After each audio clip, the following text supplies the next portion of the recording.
আল্লাহ তাআলা বলেন, আমি মানব জাতি এবং জিন জাতিকে একমাত্র সৃষ্টি করেছি আমার ইবাদত করার জন্য। বলেন সুবহানাল্লাহ। আল্লাহ তাআলা বলেন, আমি মানব জাতি এবং জিন জাতিকে একমাত্র শুধুমাত্র কেবলমাত্র আমি সৃষ্টি করেছি আমার ইবাদত বন্দেগী করার জন্য, আমার গোলামি করার জন্য। এখন অত প্রশ্ন করতে পারেন যে হুজুর, তাহলে কি আমরা ব্যবসা বাণিজ্য, কৃষিকাজ, আমাদের যে আরো বিভিন্ন কর্ম রয়েছে এগুলো করব না? না, এগুলোও করবেন ইনশাআল্লাহ। আল্লাহ তাআলা, আপনি যদি আপনার সমস্ত কাজগুলো আল্লাহ তাআলার মর্জি অনুযায়ী করতে পারেন, আল্লাহ তাআলার সন্তুষ্টি অনুযায়ী করতে পারেন এবং হুজুর সাল্লাল্লাহু আলাইহি সাল্লামের তরিকা অনুযায়ী করতে পারেন, তাহলে আপনি যে কাজ করেন না কেন সেই কাজের মধ্যে আমার আল্লাহ তাআলা নেকি আর সওয়াব দান করবেন। বলেন সুবহানাল্লাহ। আল্লাহ তাআলা নেকি আর সওয়াব দান করবেন। আপনি ঘুমাবেন, যদি আল্লাহর নবীর আদর্শ অনুযায়ী আপনি ঘুমান, আল্লাহ তাআলা আপনাকে নেকি আর সওয়াব দান করবেন। আপনি পেশাব পায়খানা করবেন, যদি আল্লাহর নবীর আদর্শ অনুযায়ী আর সুন্নাত অনুযায়ী আপনি কাজ করেন, আপনি ওযু ইস্তেনজা পেশাব পায়খানা করেন, আল্লাহ তাআলা আপনাকে নেকি আর সওয়াব দান করবেন। আপনি খানা খাবেন, যদি আল্লাহ এবং আল্লাহ রাসূলের আদর্শ অনুযায়ী করেন, আমার আল্লাহ তাআলা আপনাকে নেকি আর সওয়াব দান করবেন। বলেন সুবহানাল্লাহ। এজন্য আমাদের সমস্ত কাজগুলো আল্লাহ এবং আল্লাহ রাসূলের তরিকা অনুযায়ী হওয়া দরকার। দরকার কিনা বলেন? ইনশাআল্লাহ আমরা নিয়ত করি যে আমরা এই দুনিয়াবি যত কাজ করি এই কাজগুলো যদি আল্লাহ এবং আল্লাহ রাসূলের তরিকা অনুযায়ী হয়ে যায়, তাহলে আমরা নেকি আর সওয়াব পাবো ইনশাআল্লাহ। আপনারা হয়তো অনেকে মনে করবেন যে আমি চাষাবাদ করি, আমি ব্যবসা বাণিজ্য করি, আমি চাকরি বাকরি করি, এর মধ্যে আর কি সব পাবো? না না, আমার মুসলমান ভাইরা, আল্লাহ তাআলা এই সমস্ত দুনিয়াবি কাজগুলো যদি আল্লাহ এবং আল্লাহ রাসূলের তরিকা অনুযায়ী হয়, আমার আল্লাহ তাআলা দুনিয়াবি কাজের মধ্যেও নেকি আর সওয়াব রেখেছেন। বলেন সুবহানাল্লাহ। এই জন্য হাদিস শরীফের মধ্যে আছে, কাসবুল হালালি ফরিদাতুন বাদাল ফরিদা। এই যে আমরা নামাজ পড়ি, আমরা রোজা রাখি, এই সকল ফরজের পরে হালাল রিজিক, হালাল কামাই উপার্জন করা এটাও ফরজ। বলেন সুবহানাল্লাহ। আপনি ব্যবসা বাণিজ্য করবেন, হালাল তরিকা, এটা আপনার জন্য ফরজ। আপনি কৃষি কাজ করবেন, এটা আপনার জন্য জরুরি। আপনি যে কোনো কাজ করেন না কেন, আল্লাহ তাআলা, আল্লাহ এবং আল্লাহ রাসূলের তরিকা অনুযায়ী যদি হয়ে যায়, তাহলে আল্লাহ তাআলা আমাদের প্রত্যেকটি কদমে কদমে, প্রত্যেকটি মুহূর্তের জন্য আল্লাহ তাআলা নেকি আর সওয়াব দান করবেন। বলেন সুবহানাল্লাহ। আল্লাহ তাআলা বলেন, ফাইযা কুযিয়াতিস সালাত ফান্তাশিরু ফিল আরদি ওয়াবতাগু মিন ফাযলিল্লাহ। আল্লাহু আকবার বলেন।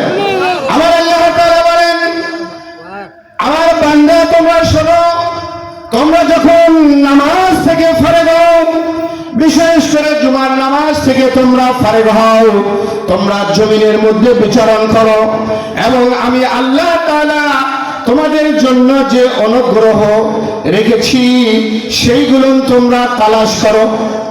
মুফাসসিরিনে কিরাম বলেছেন, আল্লাহ তাআলার ফজল আর অনুগ্রহ এর দ্বারা কি বুঝাইছেন?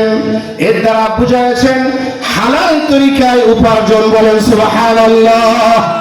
এজন্য হালাল তরিকায় যদি আপনি উপার্জন করেন, তাহলে আপনার সব কাজগুলো, সমস্ত দুনিয়াবি কাজগুলো আল্লাহ তাআলা ইবাদত হিসাবে কবুল করবেন। বলেন সুবহানাল্লাহ। ওমর হাজিরিন, আমি আপনাদের সামনে কোরআন কারিমের ছোট্ট একটি আয়াতের অংশ তেলাওয়াত করেছি, মা খালাকতুল জিন্না ওয়াল ইনসা ইল্লা লিয়াবুদুন। আল্লাহ তাআলা মানব জাতি এবং জিন জাতিকে একমাত্র সৃষ্টি করেছেন আল্লাহ তাআলার ইবাদত বন্দেগী করার জন্য। তো ইবাদত বন্দেগী কি? কি ইবাদত বন্দেগী করবেন? ইবাদত বন্দেগী আল্লাহর নবী ইরশাদ ফরমান, বুখারী শরীফের হাদিস, বুনিয়াল ইসলামু আলা খামসিন শাহাদাতি আল্লা ইলাহা ইল্লাল্লাহ ওয়া ইকামিস সালাত ওয়া ইতাইজ যাকাত ওয়াল হজ্জি ওয়া সাওমি রমাদান। আল্লাহর নবী বলেন, আমার উম্মতেরা শোনো, আল্লাহ তাআলা তোমাদের যে সকল নির্দেশ দিয়েছেন, যে সমস্ত আমলের বিধান তোমাদেরকে দিয়েছেন, তার মধ্যে 1 নাম্বার হলো আল্লাহ এবং আল্লাহ রাসূলের উপর ঈমান আনা। বলেন সুবহানাল্লাহ। 1 নাম্বার আমল কি বলেন? বলেন 1 নাম্বার আমল কি? আল্লাহ এবং আল্লাহ রাসূলের উপরে ঈমান আনা। আমরা ঈমান আনছি তো ইনশাআল্লাহ? আমরা আল্লাহকে বিশ্বাস করি, আমরা রাসূলকে শতভাগ বিশ্বাস করি এবং মনে প্রাণে মানি, এর মধ্যে আমাদের কোনো সন্দেহ নাই। তো 1 নাম্বার আমল হলো আল্লাহ এবং আল্লাহ রাসূলের উপর ঈমান আনা, ইয়াকিন করা, বিশ্বাস করা, মনে প্রাণে, জবানের দ্বারা স্বীকার করা, অন্তরের দ্বারা বিশ্বাস করা, আর শরীরের অঙ্গ প্রত্যঙ্গের মাধ্যমে আমল করা। বলেন সুবহানাল্লাহ। 2 নাম্বার হলো নামাজ আদায় করা, নামাজ পড়া, ওয়া ইকামিস সালাত। 2 নাম্বার আমল কি বলেন? 2 নাম্বার আমল কি? নামাজ।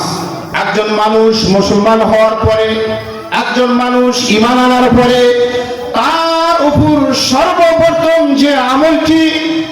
যে আমলটি সর্বপ্রথম তার উপর বর্তায়, সেটি হচ্ছে 5 ওয়াক্ত নামাজ। কয় ওয়াক্ত নামাজ? নামাজ কয় ওয়াক্ত? 5 ওয়াক্ত নামাজ।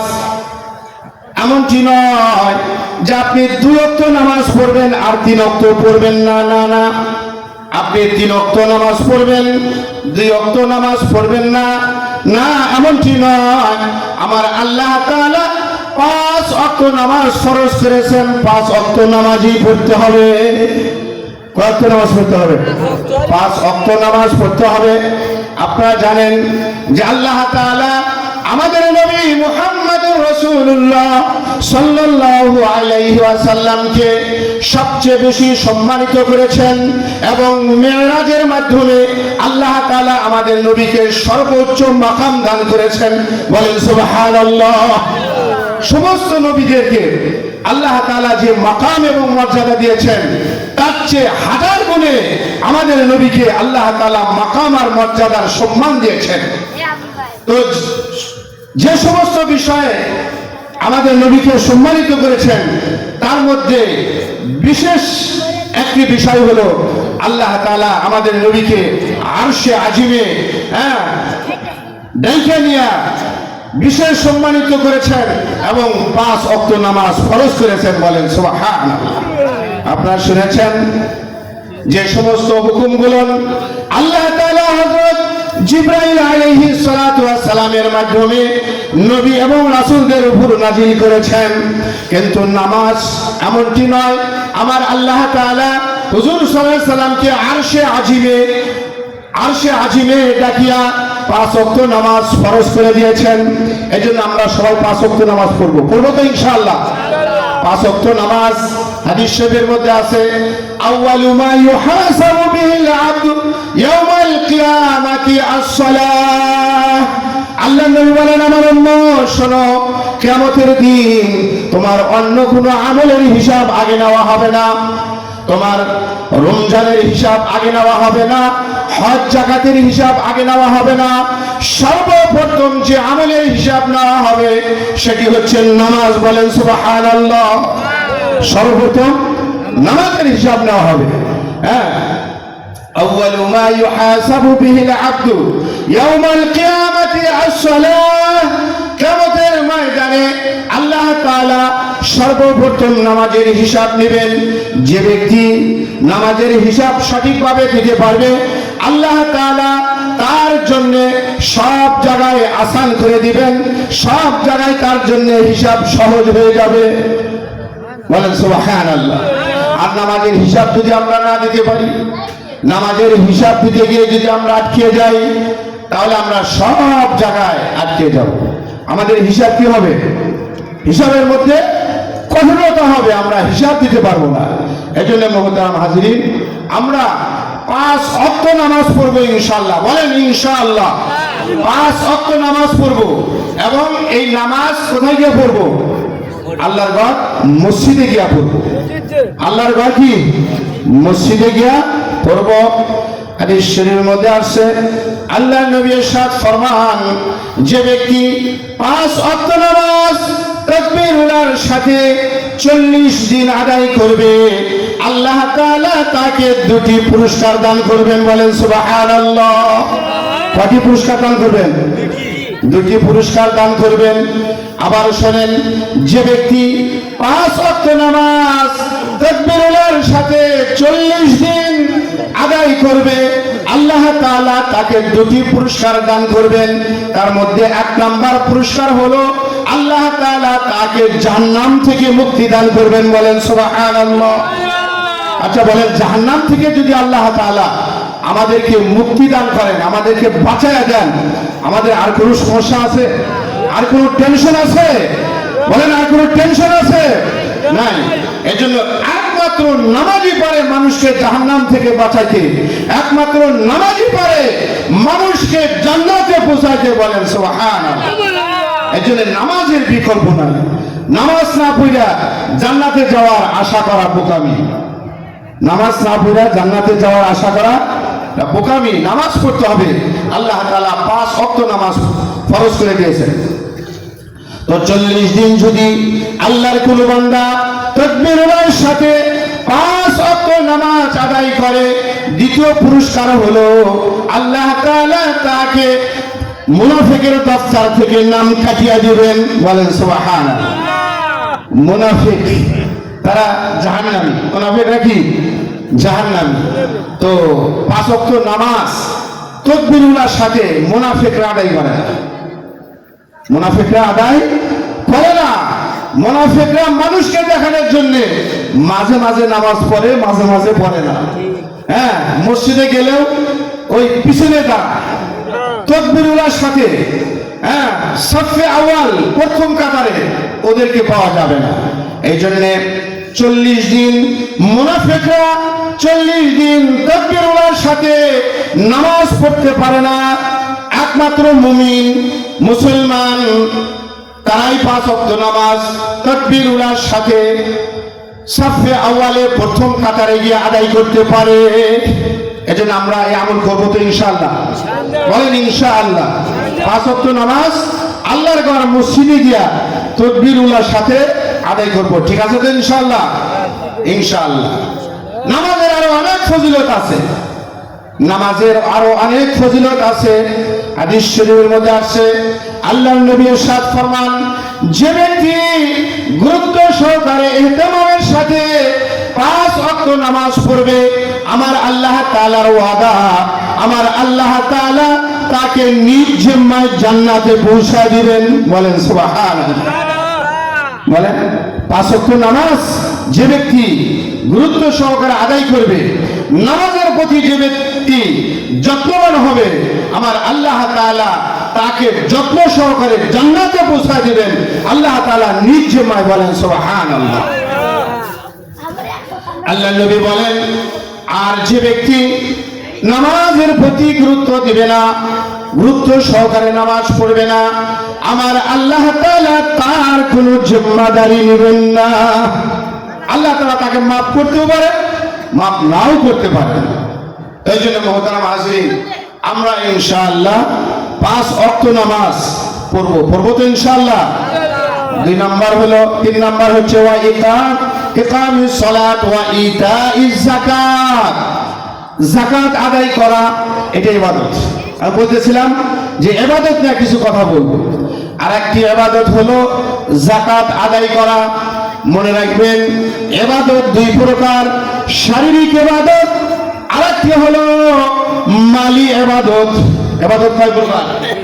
2 প্রকার। শারীরিক ইবাদত, যেই সমস্ত ইবাদত করতে শরীরের অঙ্গ প্রত্যঙ্গের প্রয়োজন হয়, যেমন নামাজ, রোজা, জিকির আজকার, তাসবিহ তাহলিল, কোরআন তেলাওয়াত, এই সমস্ত আমল করতে শরীরের অঙ্গ প্রত্যঙ্গের দরকার হয়। দরকার হয় কিনা? এই জন্য এই সমস্ত ইবাদতকে বলা হয় বদনী ইবাদত, অর্থাৎ শারীরিক ইবাদত। 2 নম্বর গুরুত্বপূর্ণ আরেকটি ইবাদত, সেটি হচ্ছে মালি ইবাদত, অর্থাৎ যে সমস্ত ইবাদত ধন সম্পদের মাধ্যমে করা হয়, সম্পদের মাধ্যমে করা হয়, যে আমলগুলো করতে টাকা পয়সার প্রয়োজন, তার মধ্যে অন্যতম সবচেয়ে গুরুত্বপূর্ণ আমল হলো আল্লাহর রাস্তায় যাকাত দেওয়া। আল্লাহর রাস্তায় কি দেওয়া? যাকাত দেওয়া। তারপরে কুরবানি করা, কি করা? কুরবানি করা। আল্লাহর রাস্তায় দান সদকা করা। আল্লাহর রাস্তায় কি করা? দান সদকা করা, সদকায়ে জারিয়া করা। এই সমস্ত ইবাদত বন্দী করতে টাকা পয়সার প্রয়োজন। তো আল্লাহ তাআলা যাদেরকে টাকা পয়সা দিয়েছেন, যারা সামর্থ্যবান, তাদের উপর আমার আল্লাহ তাআলা যাকাতকে ফরজ করেছেন। তো 3 নম্বর আমল হলো যাকাত আদায় করা।